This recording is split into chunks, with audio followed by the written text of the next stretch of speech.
इंसाफ news online पर तमाम नाज़रीन का खैर मकदम है।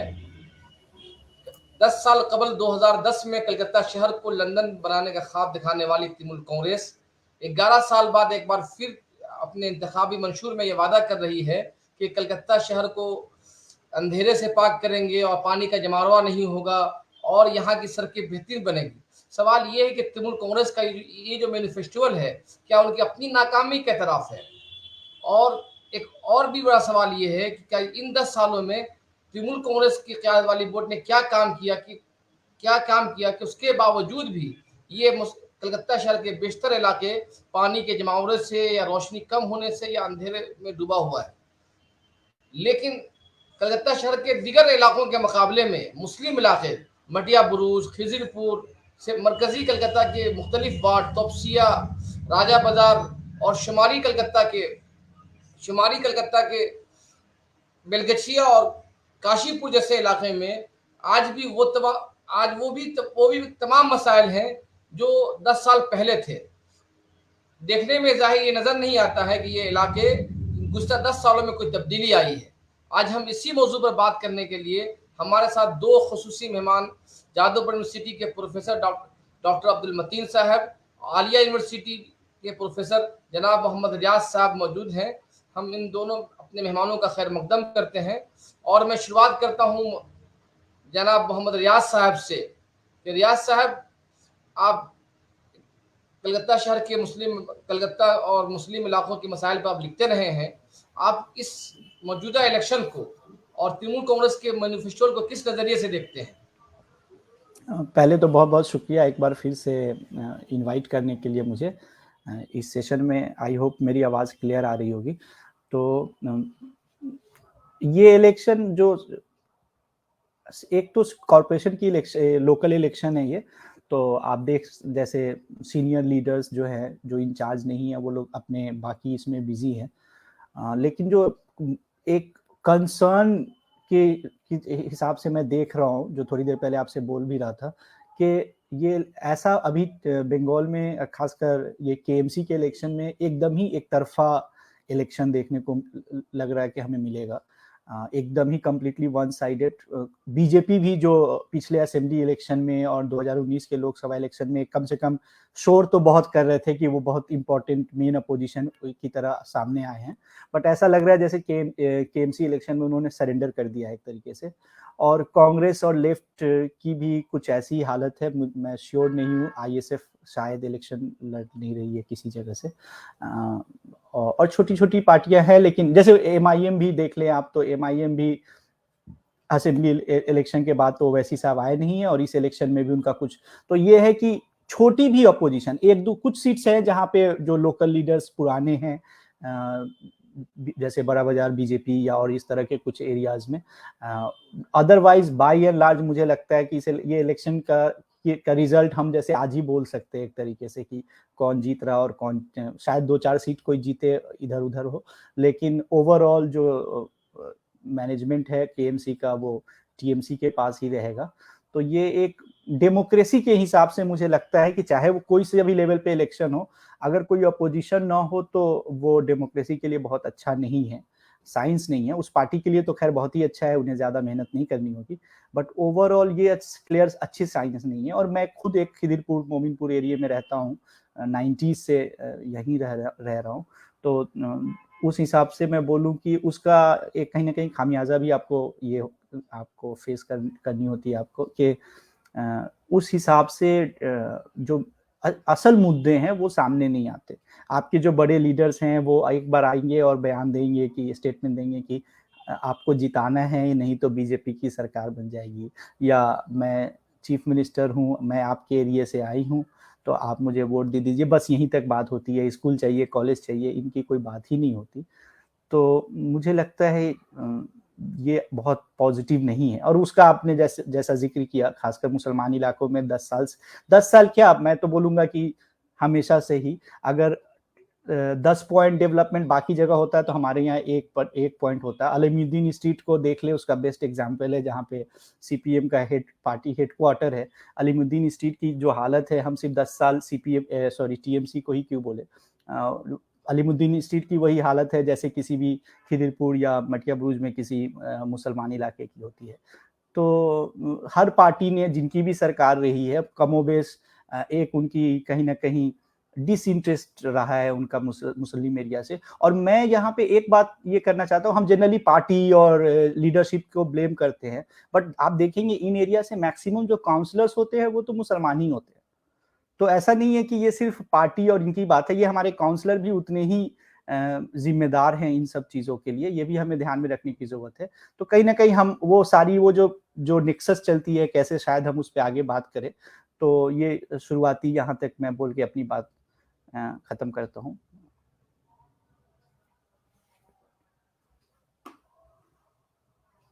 म्यूट है नूरुल्लाह साहब, म्यूट है नूरुल्लाह साहब, आपका म्यूट है, सुनाई नहीं दे रहा, म्यूट है आपका।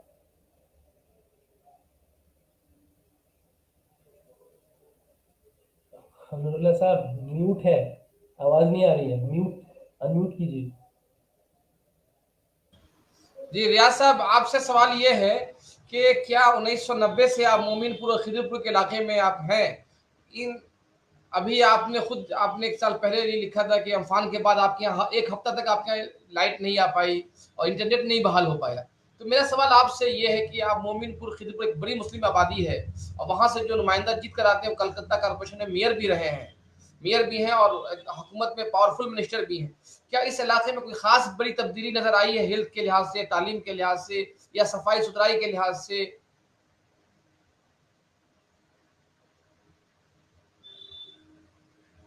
मैं जो हूँ इस एरिया में 96 से टू बी मोर स्पेसिफिक, और उसमें दो एरिया, पहले मैं खिदिरपुर के इलाके में था, अब मैं मोमिनपुर के इलाके में हूँ।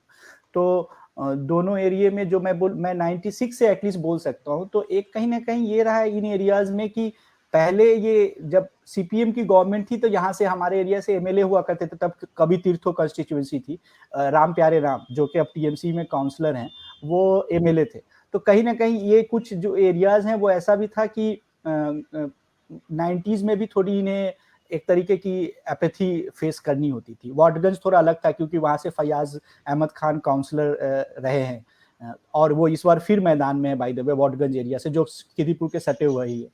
लेकिन इन एरियाज में मैं बोलूँगा ऐसा भी नहीं है कि कुछ नहीं हुआ पिछले 10 सालों की सी बात करें अगर, तो जैसे कुछ बड़ी बड़ी चीज़ें मैं बता दूं कि वहाँ एक मैटरनिटी वार्ड हुआ करती थी पीजी से अटैच्ड, जो एक फुल फ्लेजेड हॉस्पिटल की शक्ल ऑलमोस्ट ले चुका है। कुछ ही दिन पहले फिराद हकीम साहब ने उसको इनॉग्रेट किया है और वो एक मतलब मुझे लगता है एक अच्छी चीज़ है। और हेल्थ सेंटर जो कॉरपोरेशन के होते हैं वो भी हैं। खैर एक खिदिरपुर कॉलेज पहले भी था, पर एक गवर्नमेंट जनरल डिग्री कॉलेज शुरू हुए, मेयर क्लिनिक वहाँ पे एक बहुत अच्छा बन रहा है, और कुछ एक स्कूल भी शुरू हुए, और कुछ इस तरीके की चीज़ें हुई है। ऐसा नहीं है कि कुछ भी नहीं हुआ, मैं ये नहीं बोल रहा हूँ। वाटर पंपिंग स्टेशन अभी कुछ महीने पहले ही शुरू एक किया है, और ये जो बाकी जो शहरों में आपको मिलता है कि ये कूड़े को ये करने के लिए, रिसाइकल करने के लिए जो बनते हैं प्लांट जगह जगह पे, वो भी लगे हैं।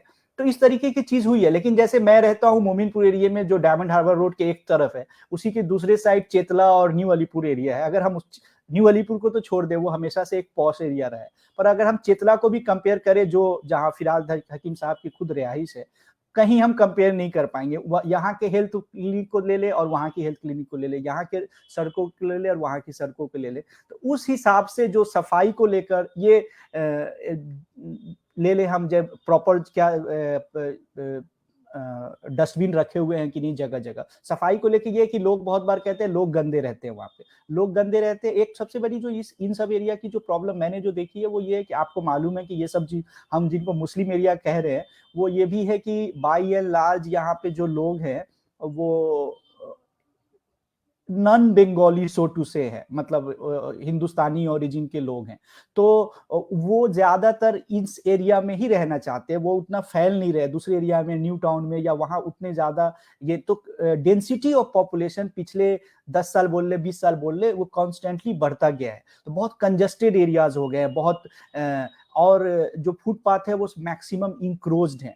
उसके बाद आपका जो मैंने बताया कि सफाई को लेके जो इश्यूज है, तो ये सारी बहुत इंपॉर्टेंट इशू है। पर पूरे कलकत्ता का और खासकर ये सब जो एरिया है, राजा बाजार, खिदिरपुर, मटिया बुरुज, मुझे लगता है वहां पे वाटर लॉगिंग एक बहुत बड़ी प्रॉब्लम हो गई है। और जो अम्फन के बाद, जो आपने जिसका जिक्र किया, अम्फन के बाद वो सामने आया कि करीब 1 हफ्ते पानी पूरे ऑलमोस्ट हर रोड और सड़कों पे था। और जो फाइनली, क्योंकि ईद की नमाज होनी थी, तो जल्दी जल्दी करके उनको एक रात में किसी तरह से फाइनली क्लियर कराया गया। कई दिनों तक लाइट नहीं थी इन सब एरिया में, तो वो कहीं ना कहीं बुरी हालत जो है वो दिख जाती है। खासकर वाटर लॉगिंग की प्रॉब्लम बाय द वे सिर्फ खिदीपुर की नहीं है, कलकत्ता के बहुत पार्ट की है। इसीलिए मैनिफेस्टो में भी इस बार टीएमसी ने उसका जिक्र किया है कि वो सॉल्व करेंगे। बट बड़ा सवाल ये है, जिससे आपने शुरुआत की, कि 10 साल से तो आप ही कॉरपोरेशन में हैं और आप ही की सरकार भी है, तो इस पे हम सुनते आ रहे हैं बहुत कई सालों से। बाय द वे एक इंटरेस्टिंग बात, हम आप भी जानते हैं, उन्हें रिसर्चर है साबिर अहमद, उन्होंने केएमसी के एक डॉक्यूमेंट्स निकाला था 1930s का। 1938 में मोमिनपुर से कोई एक आदमी है, वो लेटर लिखता केएमसी को कि हमारे एरिया में वाटर लॉगिंग की बहुत बड़ी प्रॉब्लम है, आप उसको कुछ सॉल्यूशन करें।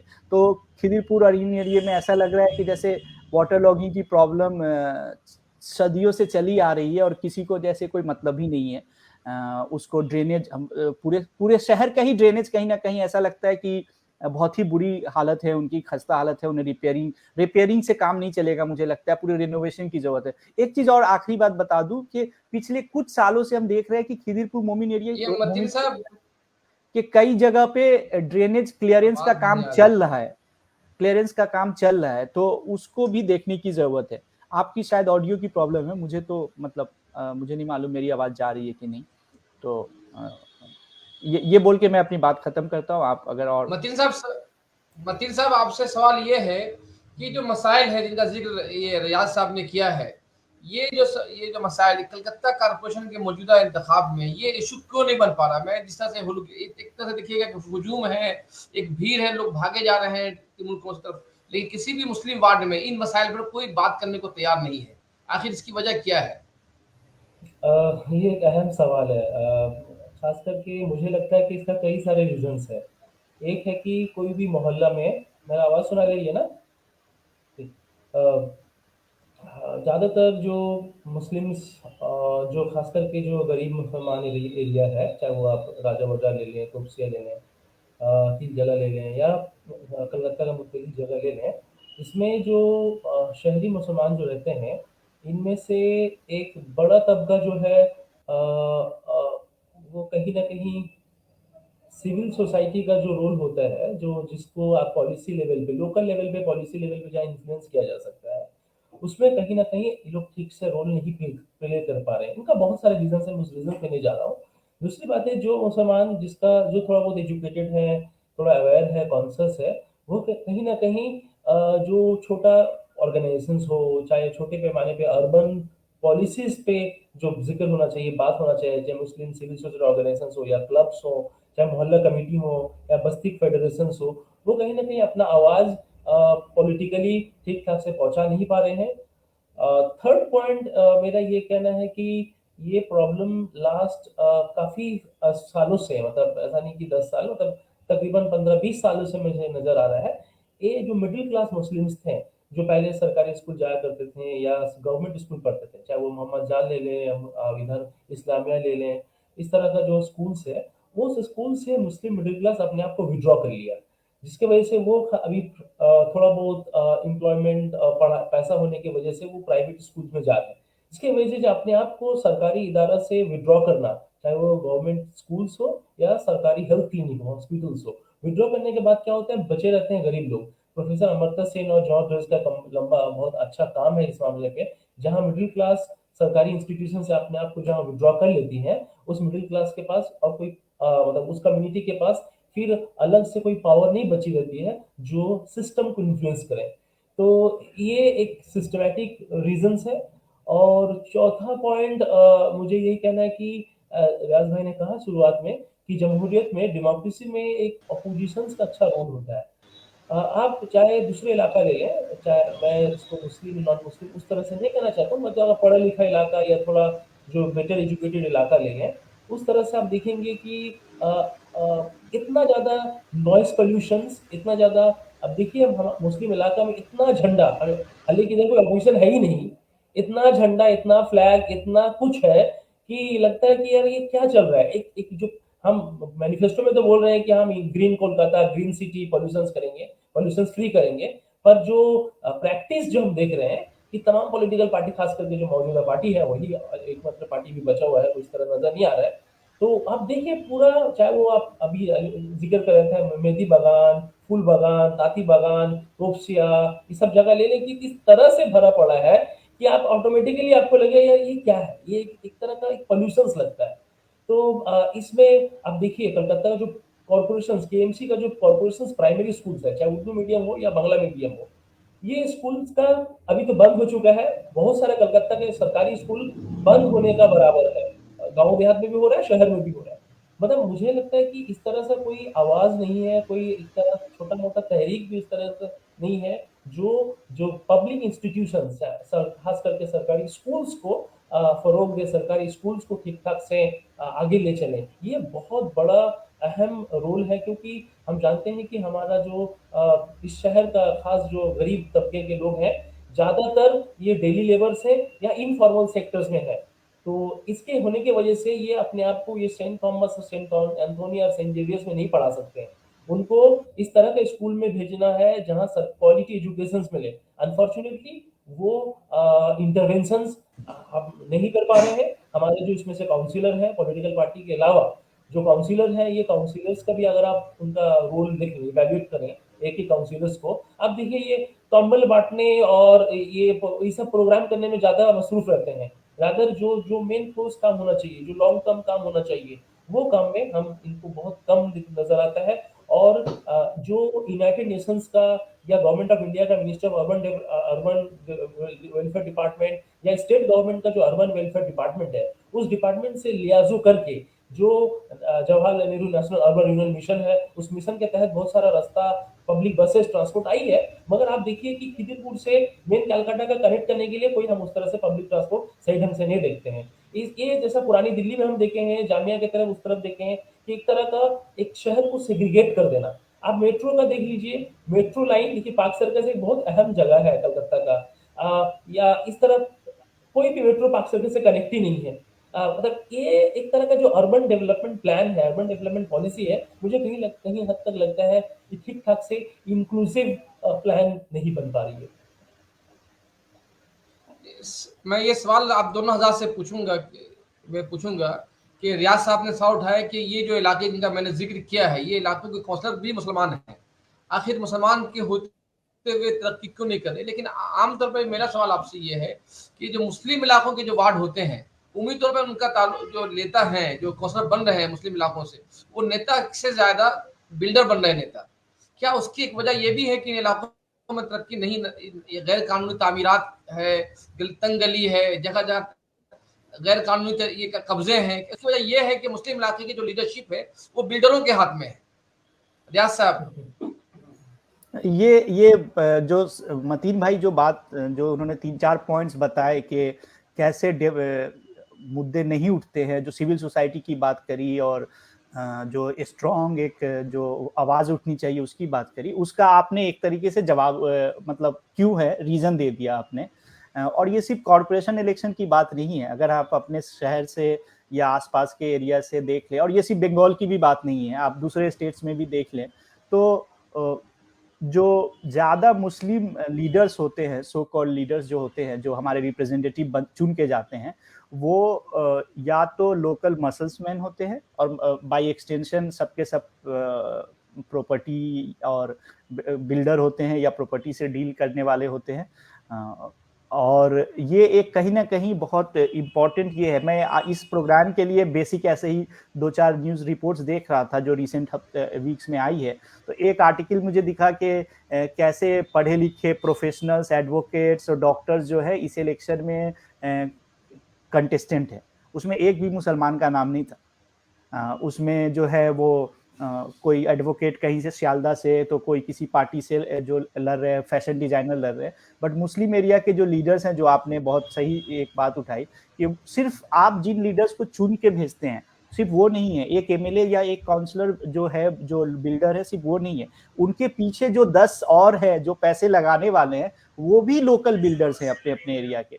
तो मुद्दे जो आते हैं वो उनके कहीं ना कहीं वो उसको हाईजैक करके रखते हैं। और एक कहीं ना कहीं जो मतीन भाई आगे बात कर रहे थे, ये सिर्फ मुस्लिम की प्रॉब्लम नहीं है, शायद हर कम्युनिटी की प्रॉब्लम है, बट मुसलमानों में ज्यादा ये बेदारी देखने को मिलती है कि मिडिल क्लास ने कहीं ना कहीं विड्रॉ कर लिया है। जो मेजोरिटी ऑफ द वोट्स जो है ना, वो कौन देता, और जो अब जो साउंड पॉल्यूशन और नॉइस पॉल्यूशन और अदर फॉर्म्स ऑफ पॉल्यूशन की जो बात हो रही थी, वो अब क्योंकि हमने जो गवर्नमेंट इंस्टीट्यूशन है उससे विड्रॉ कर लिया है, हम अपने ये जो बिल्डर वाले नेता हैं उनकी डिमांड होती है कि एक फ्लोर एक्स्ट्रा ऐड करने दो, बिल्डिंग जब बन रही है तो 4 तल्ले का परमिशन लेके 5 तल्ले बना लो।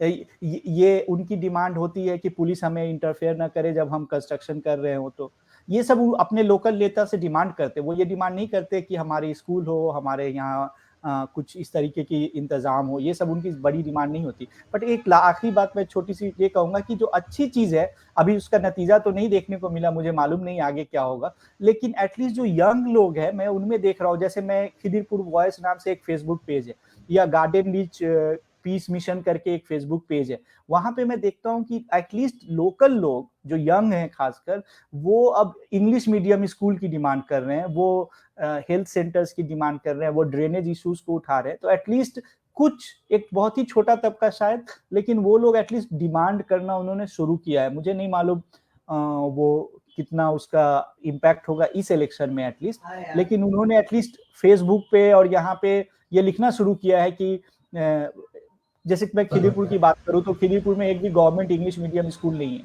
और वो ये जोर शोर से डिमांड कर रहे हैं, या उर्दू मीडियम स्कूल जो है वहाँ टीचर्स की बहुत कमी है, वो इस डिमांड को भी जोर शोर से उठा रहे हैं एक तरीके से।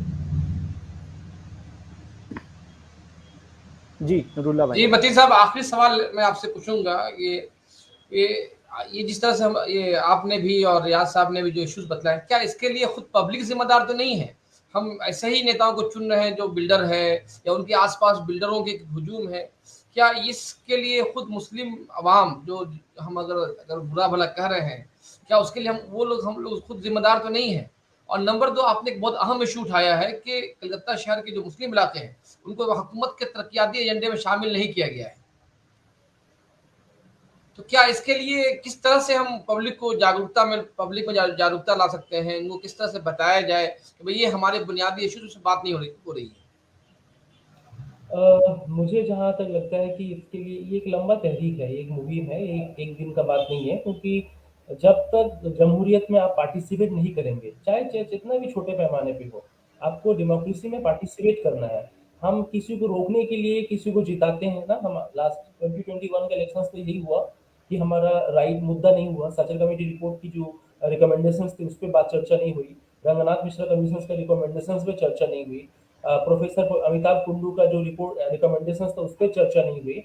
पूरा चर्चा ये था कि हमको बीजेपी को रोकना है। अब 2021 का कॉर्पोरेशन इलेक्शन में तो शायद वो मुद्दा नहीं है, फिर भी क्यों नहीं हो पा रहा है, क्यों क्यों डेवलपमेंट इश्यूज, क्यों सचल कमेटी का जो इशू, सचल कमेटी का जो इशूज है वो सिर्फ कोई खाली असेंबली इलेक्शन और लोकसभा के लिए नहीं है, वो बल्कि आप उसको म्यूनिसिपल लोकल लेवल का, पंचायत लेवल का भी इशू जो है उसमें, क्योंकि आपका पॉलिटिकल पार्टिसिपेशन अगर आप इंश्योर नहीं करा सकते हैं।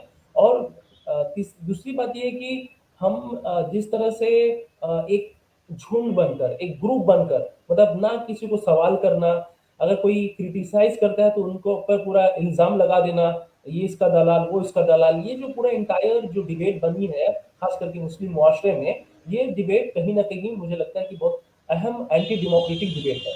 तीसरा पॉइंट ये है कि आप देखिए कलकत्ता का एक स्पेसिफिक मसला है, खास करके कलकत्ता और सबर्ब्स एरिया का, ग्रेवयार्ड का, कब्रिस्तान का। इतना हद तक पॉपुलेशन बड़ी है शहर का, जिस वॉल्यूम पे मुस्लिम इलाका में डेंसिटी आबादी बढ़ी है, आप देखिए कि ग्रेवयार्ड से कितना कमियां है, आपको एकदम स्कैरसिटीज है। इसके लिए आगे क्या प्लान है, क्या ब्लूप्रिंट है? हमारे जो काउंसिलर्स हैं या हमारे जो अर्बन प्लानर्स हैं, इनके पास कोई ठोस सजेशंस कोई रख नहीं पा रहा है। अफसोस की बात यह है कि आप देखेंगे कि मैं तो ठीक है, पानी का सवाल, बिजली का सवाल कहीं ना कहीं पहले से बहुत बेहतर हुआ है। अभी खासकर हम देखते तो पानी बर्बाद ज्यादा होता है, तो पानी का सवाल से बड़ा सवाल ये है कि आप अर्बन गवर्नेंस को, the idea of quality life, एक अच्छा लाइफ का तस्वुर आप कैसे करेंगे? हमारे पास तो वो अंडरस्टैंडिंग ही डेवलप नहीं हो पा रहे हैं। हम गली में, नाली में, कूड़े में, और जिस तरह से इलीगल कंस्ट्रक्शंस, आप बताइए अगर अर्थक्वेक का थोड़ा बहुत स्केल इधर कलकत्ता में हो, खुदा न खास्ता इसका क्या असर होगा? इतना अनप्लान्ड बिल्डिंग, तो इतना शेकी ग्राउंड पे बिल्डिंग, ना कोई प्रॉपर प्लानिंग है, और इसके साथ सिर्फ काउंसिलर्स नहीं, काउंसिलर्स, पॉलिटिकल पार्टीज, उनके साथ साथ आपका लोकल पुलिस और कॉर्पोरेशंस के भी कुछ कुछ लोग इसमें जिम्मेदार है। वो चाहते हैं कि इस तरह से इस एरिया में इस तरह का लीगल बिल्डिंग हो, और सबका ठीक ठाक से सबके पास पहुंच जाएगा अपना पैसा और अपना अपना जो करप्शन है। तो मुझे लगता है कि ये कोई अच्छी बात नहीं है। तो इतना ज्यादा ओवर क्राउडेड अनप्लान्ड शहर, जिसके वजह से आप तो ना सिर्फ जगह की किल्लत, ना कोई ग्रीन पार्क बोल के कोई कॉन्सेप्ट ही नहीं है मुस्लिम मोहल्ले में, कोई पेड़ का कोई कॉन्सेप्ट नहीं। आप बताइए, मैं इधर, आप देख लीजिए, सर्वे कर लीजिए कि आप हाथ से गिन लीजिएगा कितना पेड़ इलाके में बचा है। तो क्या अपना शहर को इस तरह से अपने आप आंखों के सामने हम देखेंगे कि किस तरह से ग्रीन खत्म हो रही है, किस तरह से फुटपाथ खत्म हो गई है, किस तरह से एक तरह इतना इलीगल इंक्रोचमेंट, इलीगल बिल्डिंग्स। आप इलाके में जाइए, कबाब का दुकान, बिरयानी का दुकान, फास्ट फूड का दुकान। मैं ऑफ कोर्स, इतना लोग क्या करेंगे, वो करेंगे, मगर एक तो रेगुलेशंस हो कहीं ना कहीं। तो इस तरह से अगर इतना अनऑथराइज गवर्नेंस होंगे, इसके होने की वजह से आने वाले दिनों पे अर्बन गवर्नेंस और भी डिफिकल्ट हो जाएगा। लास्ट आखिरी पॉइंट ये है कि आपको डिबेट बनाना है। देखिए, जिस कम्युनिटी, चाहे वो कोई दलित हो, आदिवासी हो, ब्लैक्स हो, चाहे खवातीन हो, चाहे माइनॉरिटी कम्युनिटी हो, कोई भी कम्युनिटी को डिबेट में रहना है। अगर आप हाथ उठा दें कि नहीं मैं आपके पास हूँ, आपको समर्पण कर दिया हूँ, बस उसके वजह से क्या होता है कि आप डेवलपमेंट प्रोसेस में हिस्सेदारी नहीं ले सकते हैं। मुसलमानों के साथ ये प्रॉब्लम हुआ है कि वो बिल्कुल डिबेट से हाथ उठा दिए हैं। तो एक जो प्लूरलिज्म होना चाहिए, पॉलिटिकल प्लूरलिज्म, वो प्लूरलिज्म कहीं ना कहीं एब्सोल्युटली एक होमोजेनस पॉलिटिकल इमेजिनेशन बन चुका है, जो अपने आप में डेमोक्रेसी के लिए भी और कम्युनिटी के लिए भी एक खतरनाक चीज है। आपने बहुत बेहतरीन बात बतलाई है कि मैं जहाँ तक मैं भी समझता हूँ कि कलकत्ता ही एक वाहिद ऐसा शहर है जहाँ पर कई गुज़श्ता 50 या 70 सालों में कहीं पर भी कोई नई मुस्लिम कॉलोनी आबाद नहीं हुई है। मतलब अब दिल्ली भी देख लें, नई एक कॉलोनी आबाद हुई है, बम्बई में नई कॉलोनी आबाद हुई, कोई हर शहर में कहीं न कहीं कुछ छोटी या बड़ी मुस्लिम कॉलोनी आबाद हुई। लेकिन कलकत्ता शहर एक वाहिद ऐसा शहर है जो पिछले 70 सालों में मुस्लिम आबादी जो है वही पॉकेट है। एक गुलशन कॉलोनी बनी है, वो भी बहुत गैर मुनज़्ज़म अंदाज में, जिसका कोई मतलब जिसकी गिनती भी नहीं है। आखिर इसकी वजह शायद यही है कि हमारे मसाइल पर या हमारे समाज में इस इशू पे बात नहीं हो रही है। हम अपने मेहमानों का बहुत बहुत शुक्रिया अदा करते हैं और अपने नाज़रीन का भी शुक्र अदा करते हैं, और इंसाफ न्यूज़ पर इस तरह की हेल्दी गुफ्तगू और हेल्दी डिबेट का सिलसिला जारी रहेगा। और मैं अपने तमाम नाज़रीन से दरख्वास्त है कि इंसाफ न्यूज़ के फेसबुक को फॉलो करें और हमारे यूट्यूब चैनल इंसाफ न्यूज़ ऑनलाइन को भी लाइक करें। शुक्रिया। अस्सलामु अलैकुम व रहमतुल्लाहि व बरकातहू।